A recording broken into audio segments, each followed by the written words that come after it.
Hello, everyone. You are listening to The Success Palette, a place to discuss how creatives can succeed in every aspect of our lives.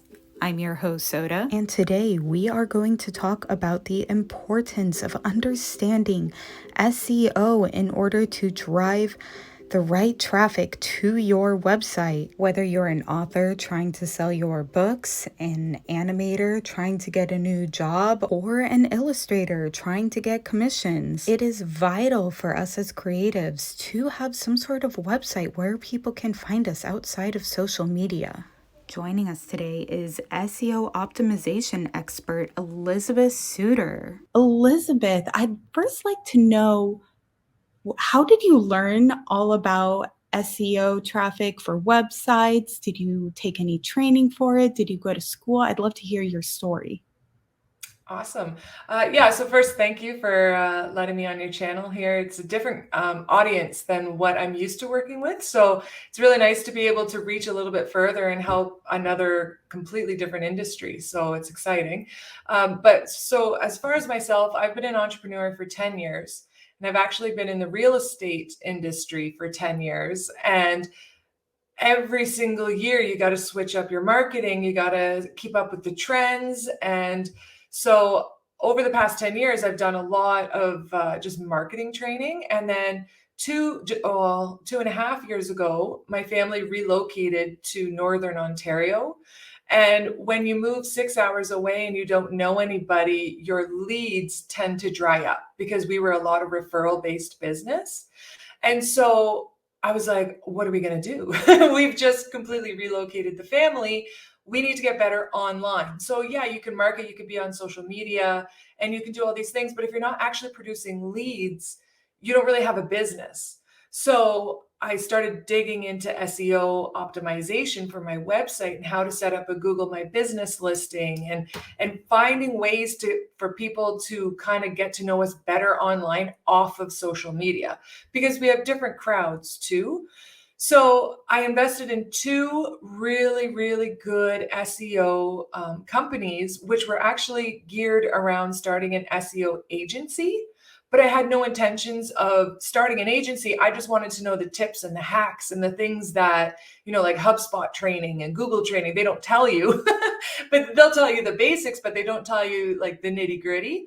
So I enrolled in two of those courses and spent over $10,000 learning these little tips and tricks.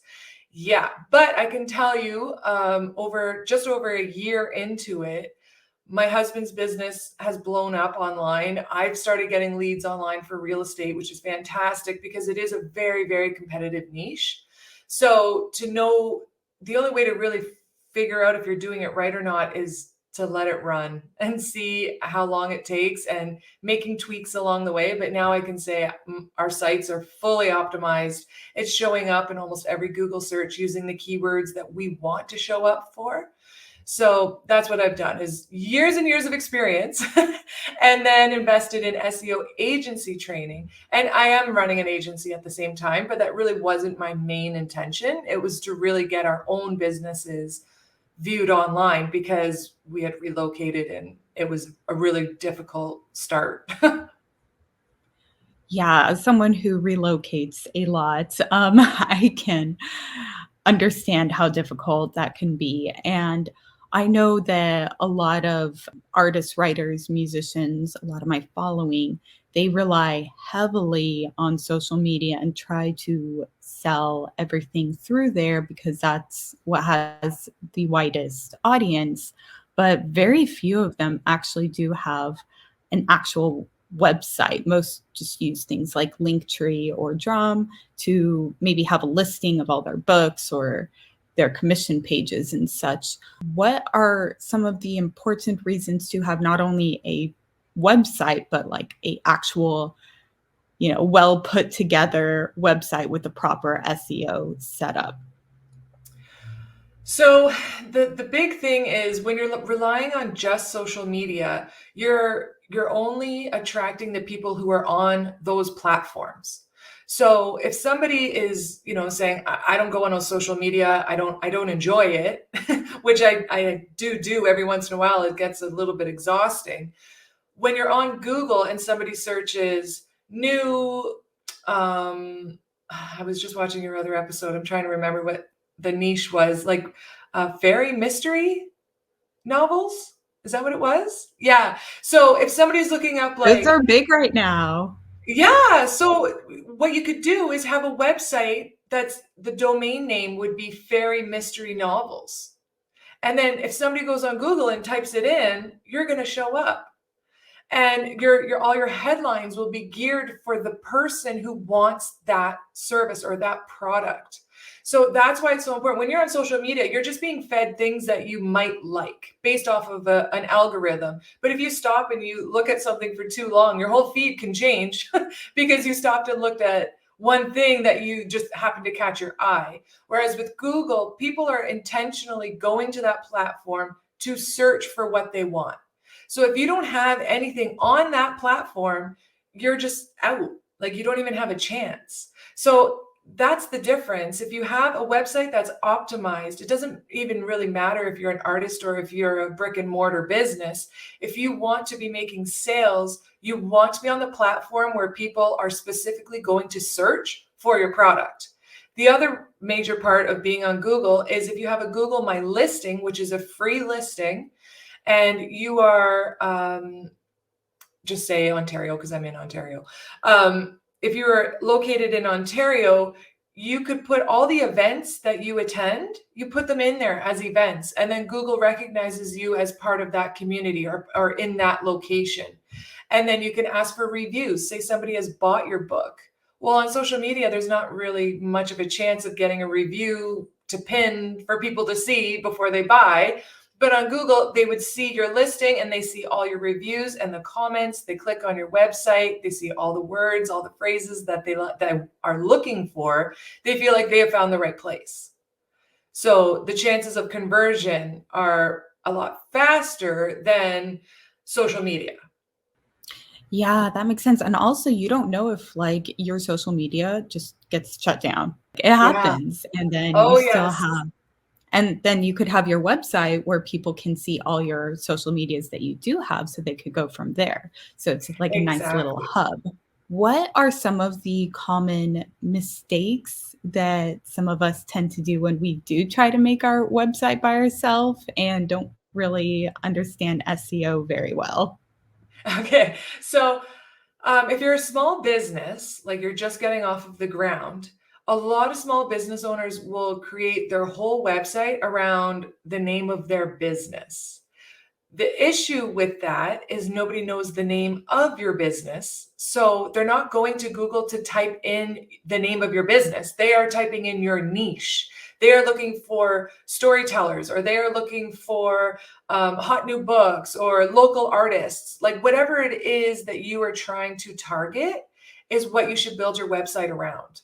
And then have separate pages for your services or, about me, about your brand can all be on a different page, but your home page should actually be about what you offer and less about your brand. I know it sounds backwards, but that's how Google search works. And people, like I said, if they don't know the name of your company, they can't search it.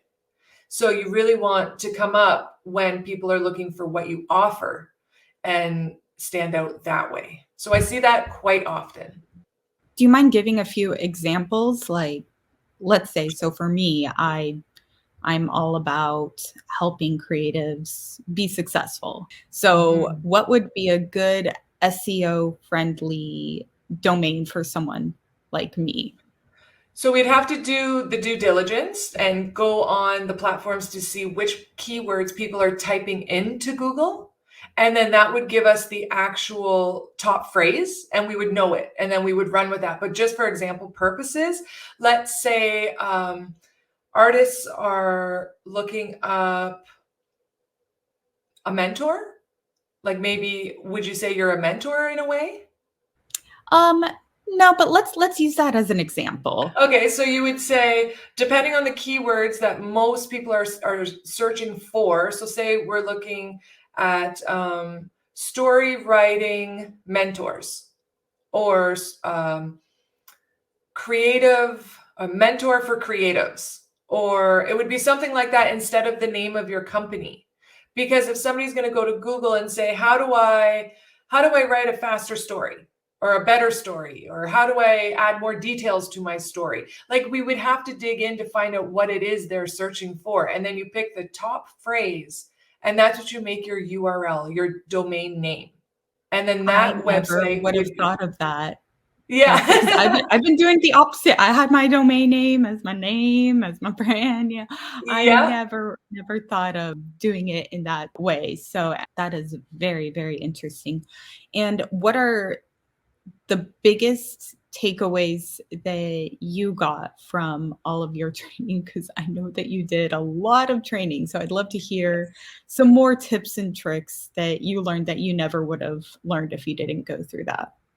I think one of the major things was the value of the Google My Listing. I didn't realize actually how much that holds on a Google search. So if somebody is in your local area and they're searching anything to do with your keywords, if you have a Google listing, you will come up like, so the different. Okay, so let me start over. Sorry. The Google My Listing is when you go on Google, you type in a search, and it's something that's somewhat a local service or product. So if somebody says, looking for a story writer near me, or anything that says near me, your Google listing comes up at the very top of the Google page. And it's where, if you were to search restaurants near me and you see the map, and it Oh, shows yeah, you yeah, the yeah. list. It's like a list of restaurants. So that's what it would do for you. That's a Google My Listing. So when you search for something, you're put at the very top of the page. And then it also helps your organic website rank because they see you as a local person. So rather than, just a large corporation that is actually located, 5 states over, Google's going to feed that person's a local business because that's what they're looking for. So it makes a huge difference. You end up with 2 listings on Google instead of just one. And then from there, like I said, you can upload or connect your events that you do. Like if you go to trade events or anywhere that you are in the local presence trying to get your brand out there, you would put it on your Google listing, and then people can see, oh, she was at this place, and oh, she was at this event. And then they can also see at the same time all your reviews and all the comments that are left, and they can easily either call you directly from the Google platform, or they can then click on your website. Then they can see kind of what your style is and a bit of examples of what you've done. And then they're going to follow you on whatever platform they prefer to follow. And then you've basically gone from a Google organic search to a new follower online, but they also know your reputation and where you've been and how to reach out to you quicker than having to go through the social media channels. I didn't know about any of that, and for me, that sounds fairly useful because I'm in Los Angeles where there's lots of events in my industry and everything. But I'm Yeah. curious, some of my listeners are in other countries and are kind of feeling stuck because they want to reach more of a US audience, but they're somewhere where they can't sell a lot of their art. And I didn't know if you knew any tips for those people who are trying to reach an audience outside of their country. Yeah, you could write about the area that you want to rank in. So if they want to be in Los Angeles, you would have your homepage, which is all the keywords that everybody's searching for. Then you're going to have the About Me page, and then you would have another page dedicated to Los Angeles and why they love it so much, or why they're trying to break into the area, or which events they have been a part of in Los Angeles. Because then what Google does is it's going to connect the first keyword, their product, with the location. So then it's going to feed it to that location. That is really smart because so I've been talking with a lot of my writer friends who are who Mhm. maybe got their book translated into another language and they're trying to reach that country and they're trying to do it through social media, but social media, they check where you are and only try to get people in your area. And then you also don't want to like kind of mess up your social media with other languages and stuff. So I Yeah. love that idea of having separate websites for the separate Yeah. regions. It's the same idea with brick and mortar companies. Like if they serve the greater city, but they also serve the outside cities, you'll usually see at the bottom of their websites, it'll be different pages for those different little cities. Because like I said, Google will index it as they serve that area or they have information about that area. Either way, if somebody from that area is searching for that keyword, it's going to help that website rank. So it's very interesting. And the other, like, you can apply SEO to social media as well, because when you use hashtags, or I even saw recently somebody said they were using their keywords in their videos, like typing them out and putting them on the video screen. And they were saying they were getting more targeted audience reviews. So SEO can be applied literally across the internet because it's how the internet works. You have to use the right words. Otherwise, how is it going to know what you're trying to do? So it is like a very interesting thing. I learned a ton about it, and how, you got to put yourself in the mind of the consumer, and then use the AI tools, use tools that are available to find out if what you're thinking people are looking for are actually looking for. Because we could be way off the mark. We could be thinking they're looking for, writing a mentor or whatever it is that we were talking about. But meanwhile, they're looking up what are the 5 best tips for writing better or something like that. So you need to use the tools that are available. And once you have a nice outline of your keywords, you know exactly how to lay out your website. And then it just comes to little things like, if you're going to be posting your novel, make sure the photo of your novel is optimized, as in it describes the niche, the location you're trying to target, and all those little things put together, you're going to get found on Google. And the other thing is, it takes time. It's not like, and social media is instant, right? Like you post it and you've had like 500 views within 24 hours. So it makes you feel good. It's a very quick return. Whereas with Google, you put the time in, say you spend 2 days optimizing your website, which you can do with the course I've put together, because I've done a complete shortcut. It is the ultimate path to getting it done quickly and properly. But if you spend those 2 days putting that work in, and then every month you just add a blog post or you add another page, say you've created something else, you're always adding to your website, the same you do with social media, except it takes like 1/10 of the time. Over a 6-month period, then you'll be on Google. And once you're on that first page, it doesn't take much to maintain it. The difficult part is getting there. And it's not even that difficult. Like I said, when you have it laid out for you, it's not hard at all. It's amazing. Yeah, and I know you spend over $10,000 to learn. Most of us don't have $10,000, but we might have to be honest, a few I didn't $100. Yeah. You mentioned you had a course. What are some of the things that you cover in your course, and how might that help creatives? Okay, so the course goes over everything from starting the website, getting your photos, how to optimize them, your keywords. I provide the keywords based off of the software that I've invested in to, help with the upfront costs of doing it yourself.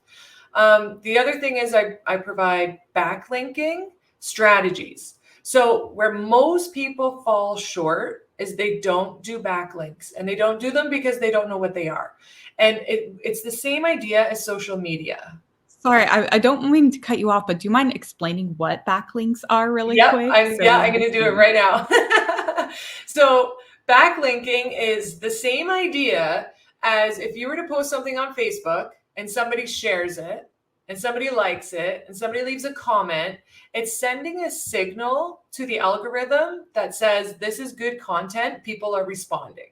Okay, so you're creating a bit of a stream, and the link is being shared, okay, on social media. Now, when it comes to Google, let's say you just published your book and now people are sharing your blog post about it, or they're sharing your website link because they think it's awesome and they're trying to get it out to their friends and family.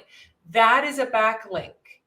there are several types and ways of getting backlinks. So the other way would be, again, I have the software for this, and this is why I can provide it for people, but I can search up, creative writers in Los Angeles, and then the top 5 websites that come up, I can see on the back end where their juicy backlinks are coming from. And then I would recommend a copycat backlink, which means I send you the URL that they are getting such a good ranking from, and then you put your website on their website as well, and then you're both coming up at the same time. So this is where a lot of small business owners fall short, because the software can be a bit expensive, but also they don't even understand the whole concept of it. And to actually do a backlink it takes 1 minute. Like, you go into your website, you highlight the words, and you click on link, and that's it. And you link it, you publish it. So it's really nothing to it, but you need a strategy. So again, that was where I got the value out of the course I took, because I had no idea. I had nothing. Like I said, I'd been in business for 10 years and I didn't know what a backlink was. So it really is very, very important. And then the other part of it is called citations. Citations are similar to backlinks, except nobody's sharing your citations. It just means if somebody were to type in creative writer near me, and you know how there's websites like Yelp and TripAdvisor and all those things, your information is put on those websites as well. So essentially, a citation is a popularity vote. Again, it's comparable to somebody liking your post on social media.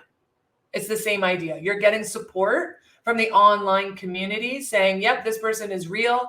This business exists. It's found on 50 different websites across the internet. This is a legit business. Versus a website that, let's say it's a basic website. There's no social connectors.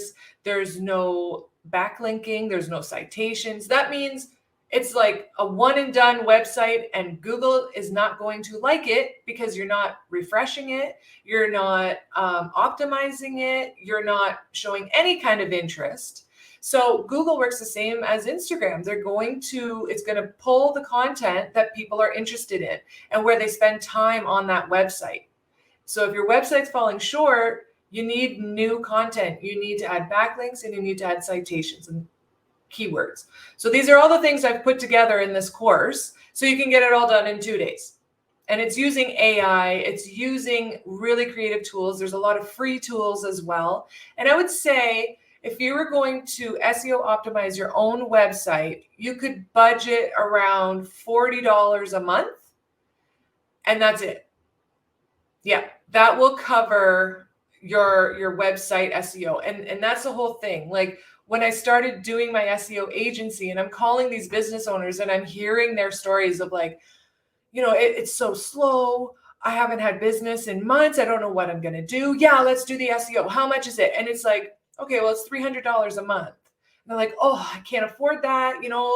This is the whole thing. I need to make money before I can invest more money. And that's how the course came about. Because I'm like, okay, you can learn this if there was a shortcut, because the small business owners are already overworked, and they're, it's like this catch over and over. It's like, okay, we need the leads, but we need the money, and we need the time, but we don't have, it's crazy. So this is my solution for small business owners. Basically, if you're an artist or you're a brick and mortar shop, it doesn't matter. It applies across the board. You need to be able to get seen on the internet. Otherwise, you're lost in the abyss. Like, you're just gone, and you're posting on social media, hoping and praying that somebody is going to private message you about your product. Yeah, and I am a firm believer of at least understanding the basics before you outsource. I love outsourcing, but I also feel like I need to understand at least the basics before I can get someone else to do it for me. Yeah. I don't need to be an expert, but at least the very, very fundamental aspects of it. So I think that's really, really cool that you have that course that you're able to offer to people. And how can people find you best? Well, my website is onlinemoneymastery.ca. And I'm also on Facebook and Instagram, but I would go with Elizabeth Suter if you're looking me up on Instagram and Facebook, because I have several accounts, because I have several businesses. So I would just say go to my website, onlinemoneymastery.ca, and you can find everything that you need there. That URL is exactly what you were talking about, where Yeah. it's very understandable what what it Yeah, is. exactly. Earlier, before we went into some of the other questions, you mentioned photos. How do photos play a part in SEO, and how can we utilize them for our website? So it's a couple different ways. So first off, it helps the user experience. So if you have nice, interesting photos, people are going to stay on your website longer. They don't want, like raw, like what's going on in this photo kind of stuff. They want nice, curated. It's a website. It's more professional, right? So you want nice, high definition photos, and then when you upload them, you have the option of adding a description. And it's hidden. It's not the one that describes like the name of the novel. It's called the alt description.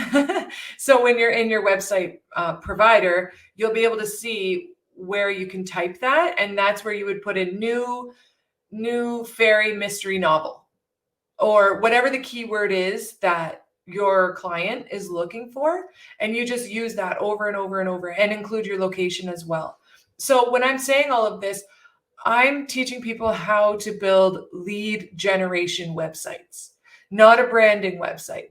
And I mean, you can intertwine the two, but I think that's why you didn't hear of this strategy before, because most mainstream information that you're going to find is all about branding yourself, right? Whereas this approach is more get Google on your side. And that's it. Because when Google's on your side, people are seeing you. And then, like I said, if people want to click on a about me, or, really a branded page, they can do that. But if you're taking the approach of like, this is my business name, this is how long I've been in business, and this is what we do, you're never going to get found. So what's the point? So I'm really, really keen on lead generation websites, because that's what's going to keep your business going and turn it from a hobby to a business. Yeah, and I hear this term lead generation a lot. Do you want to explain a little bit about what that means, and what is like a lead product, a lead generation, any of that kind of stuff? Sure. So lead generation means that the website is built for your clients. It's to have your client, or your potential client, I should say, feel like they want to know you. They want to reach out to you. So instead of having, just trying to think of, instead of having your URL as your business name, and then your first headline, your business name, and all about the book, and not mentioning an entry form, like, how you can just, oh, do you have questions? Fill out this form, and we'll follow up with you. Or not having a clickable phone number. So if you're on a cell phone and you wanted to call them really quick, there should be a big phone number available for them to click that it automatically connects, and then they can just pick up the phone and call you. It's all about making the user experience better, and making it seem like they need to contact you either by email or by phone. And because once they do that, then you have a lead. But if they're coming to your website and it's just all about your brand, there's no invites on like, hey, send us an email or give us a call, and it's just a strict website, they're not going to feel the need or the want to call you. So that's really the main difference. A lead generation website is built around having your website visitor want to take the next step. and want to call you or email you, or maybe, like I said, with your social media platforms on there as well, they're going to pick which platform they want to follow you on. And then you'll at least get a new follower on your social media. But ideally, you will have that website set up so that they are quick to either call or email. Yeah, and it's also a lot more disability friendly. A lot of my friends have visual impairments and stuff like that. So when you have, and I know here in the US, you have to have that accessibility to people or you could get fined to a certain extent. So yes, having that great user experience. So you're talking about backlinking and kind of piggybacking off of other successful people and everything. What are some ways that people can kind of collaborate together to help their websites grow together? Let's say they're both writers in the same similar genre or both artists who draw something similar. What are some ways that we can help each other out? You can link to each other's websites. So the only thing you really need to keep in mind is, let's say, I'm going to say your website is website 1, and then your friend is going to have website 2. You do not want to send a link from website 1 to website 2 and then have website 2 send a link to website 1. It voids each other out. It's completely useless. You need at least 3.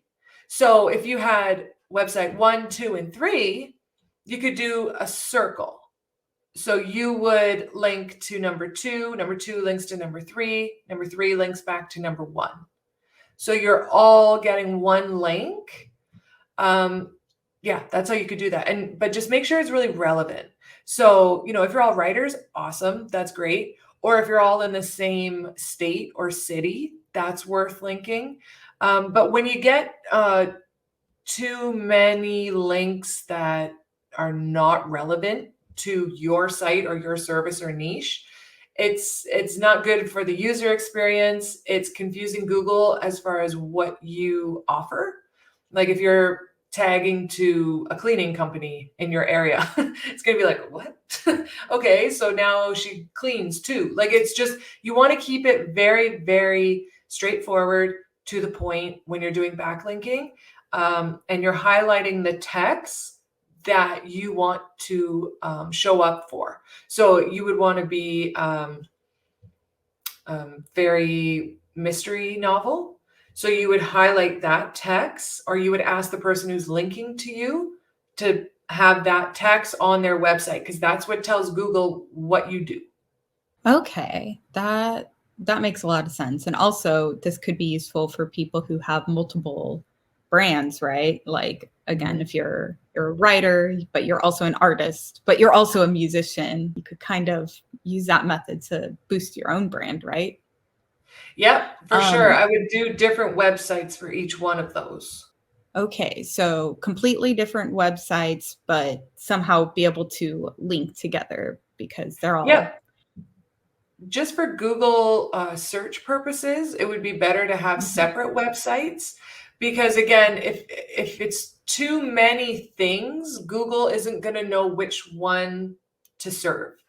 So if you have one website about your band, Google knows, okay, this is a band. It's located here. This is some of the gigs they've done. If you have a Google My Listing, it knows the events you've been a part of, or which venues you've been in.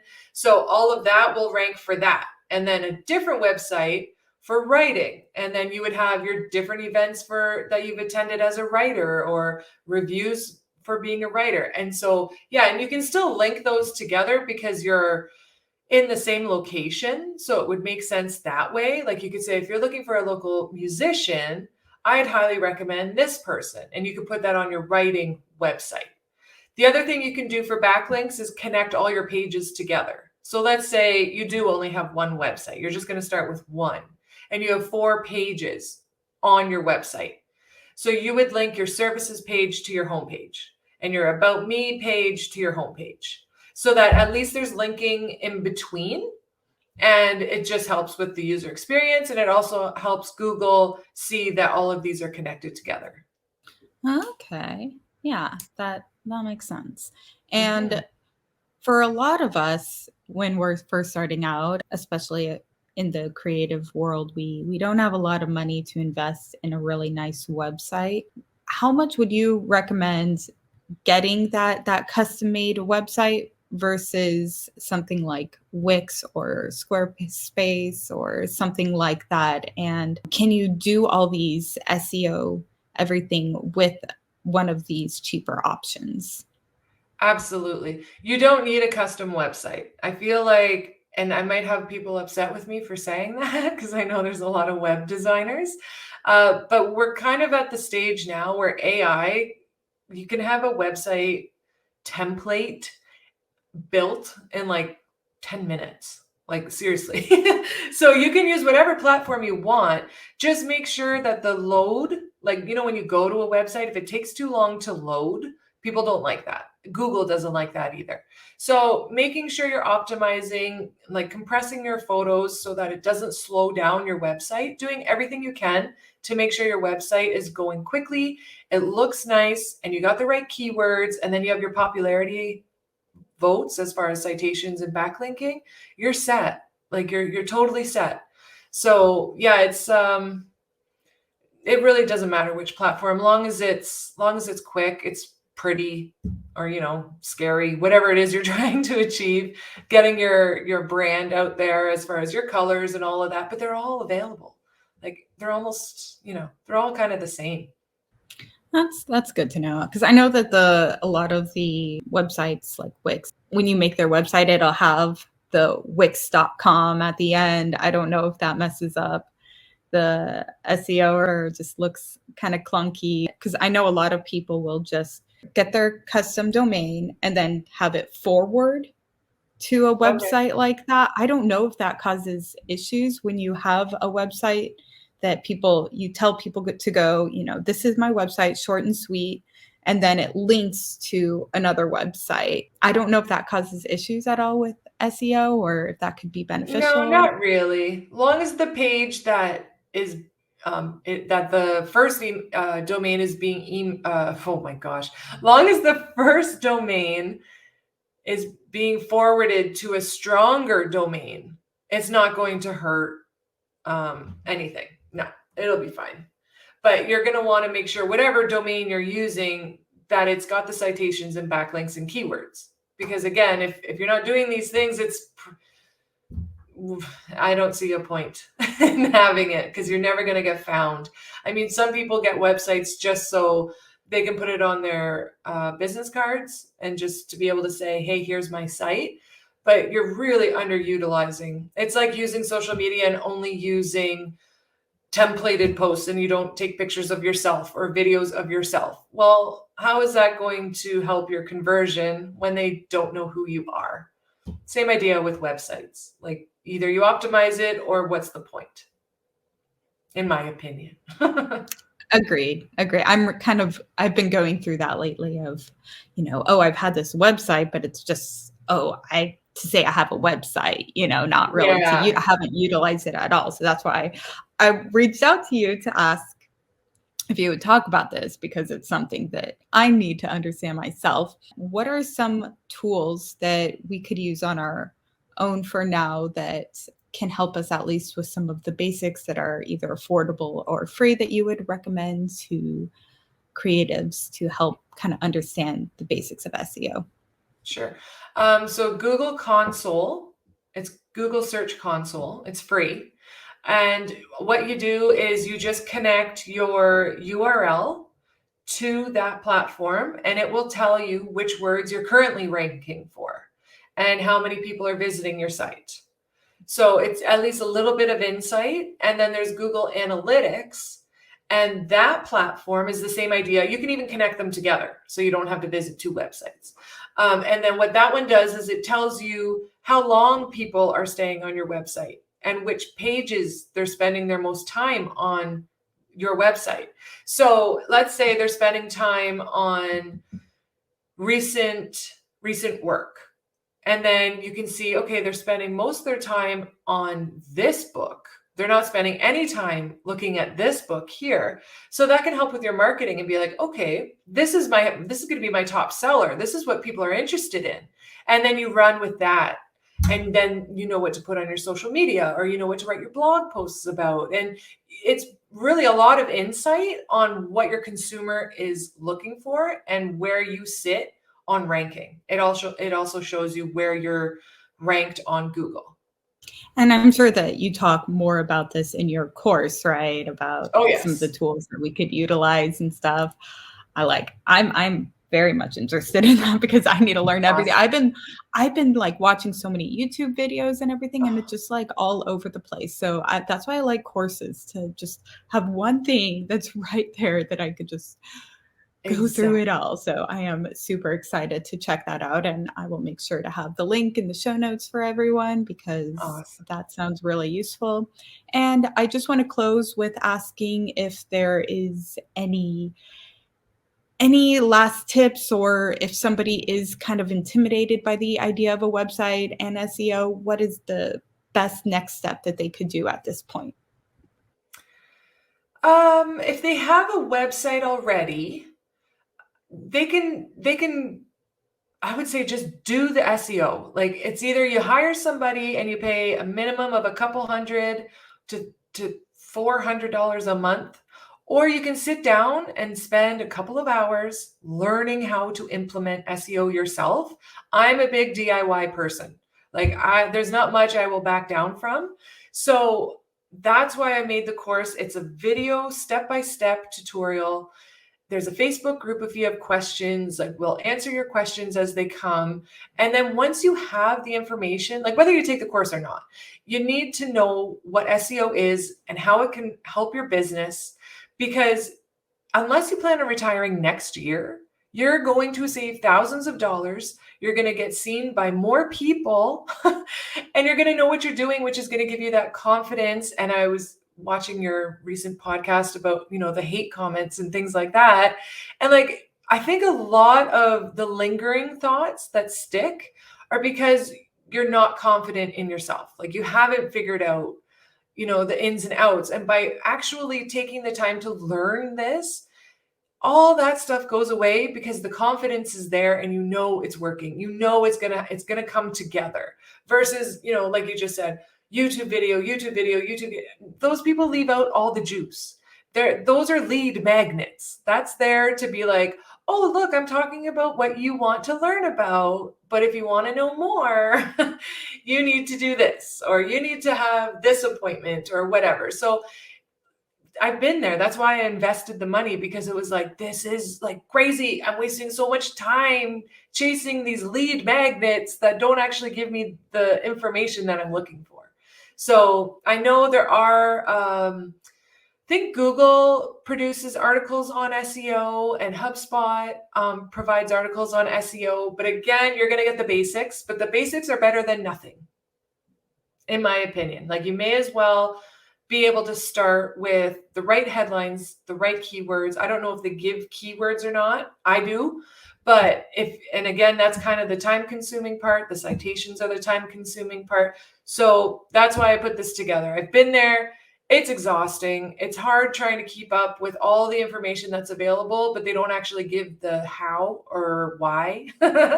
So yeah, it's the straightforward, to the point. Get your Google or get your website on Google on the first page as soon as possible, and a community to help you get there. So You got me so pumped. Like, now I just want to, I want to learn about all this because I love what you said about the confidence, because I've been feeling so intimidated by all that, and just kind of scared to get my feet wet and, learn yeah, about it. So I've just been avoiding having a great website. So this yeah, got me exactly. so excited. So Awesome. yes, thank you again, Elizabeth. Thanks again for tuning into this week's episode of The Success Palette. Head over to thesuccesspalette.com for all of our social media links and some additional interviews over on YouTube. And please make it a successful week.